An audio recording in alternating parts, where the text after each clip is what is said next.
Have you ever tried to point out something negative about somebody, and then they get offended when you say like, "Dude, I think you're awesome," but, and they're like, "Oh, you can't say you think I'm awesome and then say but right after it because that's contradicting yourself." I'm like, no, you can think something is awesome and then be like, "Oh, that fucking sucks" about the same thing, because it does.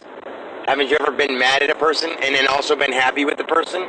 Wow, those are two contradicting things, aren't they? I don't know. People just don't make any sense. Like the person who said that, I thought was quite intelligent, but as time goes on, I see he's not, because he does nothing but starts with a bunch of drama. It's all drama. I can't remember the last time I heard a nice conversation. Any nice conversation I have with this guy, it moves on. It moves really quick, and he goes on to the next thing.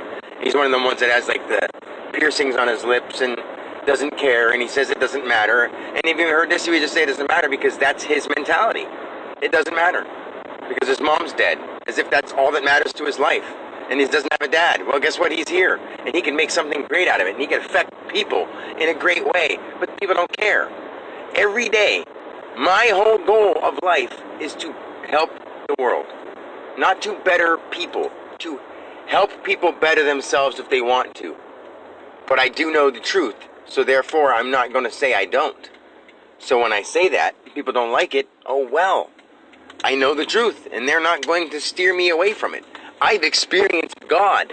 So if people don't believe me, the only thing they can do is just distance themselves from me, because that's fine. You know, when I die, I'm totally fine.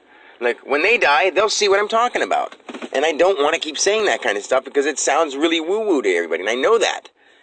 But it's one of those things like, I'm not doing this for my health. I'm doing this for the health of our existence. And that's why I really, when I say stuff like, people could crucify me again, and I would let them. It doesn't mean I don't feel pain. Of course I do. But I would do it just to show people that I love them. That's the only kind of proof I could give. Then I'll do it. If I say, "Hey, Dave, do you want me to prove it by letting you cut me?" Would that help?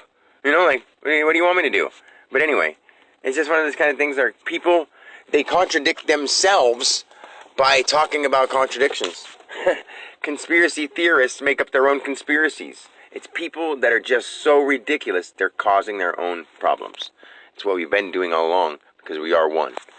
And we've been causing our own problem. I'm trying to help us fix it, and nobody's listening with their brain. But it doesn't matter. Really, it doesn't, I guess. But it does. Well, it doesn't matter, but it would be nice for everyone to get along and be happy, instead of complain and be unhappy.